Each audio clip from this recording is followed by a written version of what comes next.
Ассалаумағалейкум қазақ елі, бұл жақсы болады арнасы сіздермен әдеттегідей жақсы болады.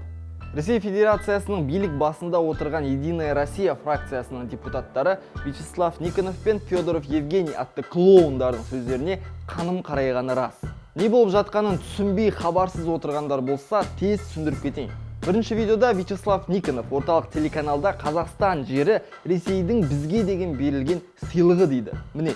Казахстана просто не существовало, Северный Казахстан вообще не был заселен, но казахи и так далее. Они существовали, да, они существовали гораздо южнее, и, собственно, территория Казахстана – это большой подарок со стороны России, Советского Союза. Там. Екінші видео тым ұзақ, сондықтан кесіп маңызды жерлерін ғана көрсетемін. А вот реакция Казахстана, ну вот с точки зрения нормальной реакции, какая была бы реакция? Вот представьте, что вы подарили своему приятелю, не знаю, автомобиль. И потом через годик к нему приехали и спрашиваете, как поживает мой подарок, Вася? А ваш приятель Вася говорит, какой подарок? Ты чё? Это не подарок. Это я этот автомобиль у тебя добыл, понимаете? Или что-то сделал.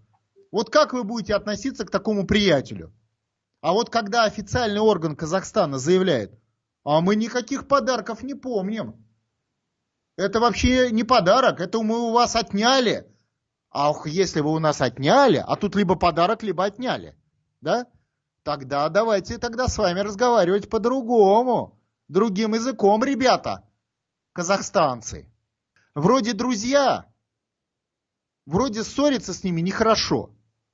Ну правильно? Но если оказывается вы не друзья, и наши подарки не цените, так вы нам руки развязываете, ребята. То есть последний аргумент морального плана упал после заявления казахского МИДа. Хотите уходить, товарищ Назарбаев, Такаев, МИД? Ну, хорошо. Берите чемоданчики, отдавайте территорию, город Верный, Алмата и все остальное, и уходите. Они скажут, а у нас не остается территории, куда уйти, а мы-то здесь при чем? Бұл видеолардың желіге тарағанына кем дегенде 3 күн болды. Оны қоймай жаңағы есалаң Вячеслав Никоновтың сөзінен кейін Ресейдегі Қазақстан елшілігінің қоршауына бір бұзақылар мына баннерді іліп кетіпті. Северный Казахстан – русская земля. Біріншіден атаң басы, екіншіден келесі күні Қазақстандағы Ресей елшілігінің қоршауына намысқой қазақстандықтар мына баннерді іліп кетіпті. Бұл жігіттердің кім екенін білмеймін, бірақ ризашылығымды білдіремін. Енді осы әрекетке жасалған жауап алдыңғы Евгений Федоровтың сөздері. Оның үстіне бұл клоун Қазақстан Республикасының сыртқы істер министрлігінің ресми саяси нотасына ренжіп отыр. Сыртқы істер министрлігі депутат Никоновтың бұл сөздеріне келіспей ресми нота жіберген болатын. Сонда Евгений Федоровтың ойынша біз үндемей бұққан сайын сұғып отыра беруіміз керек, әлде біздің ата-бабаларымыз өз өмірлерін босқа берді ма?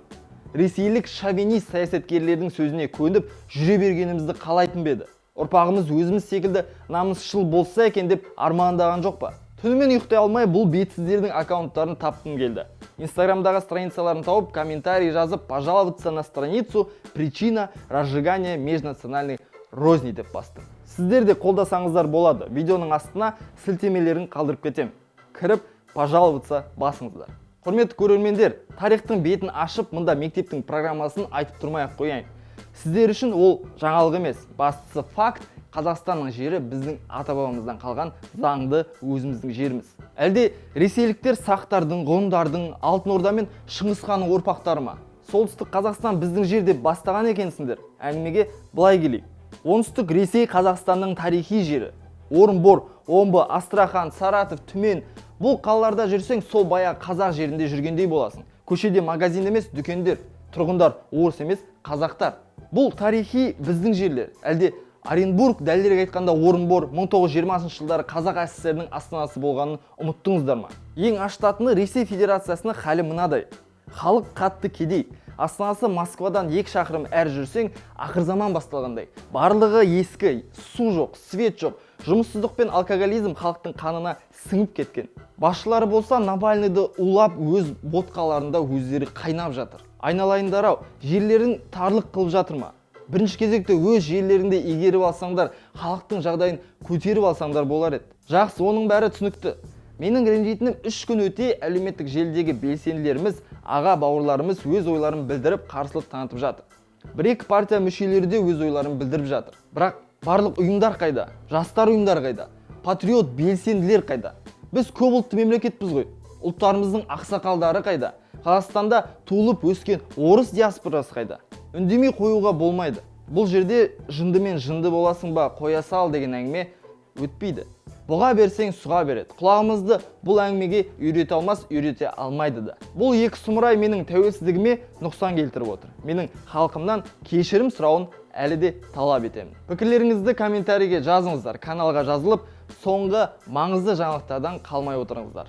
Бұл жақсы болады арнасы, көріскенше.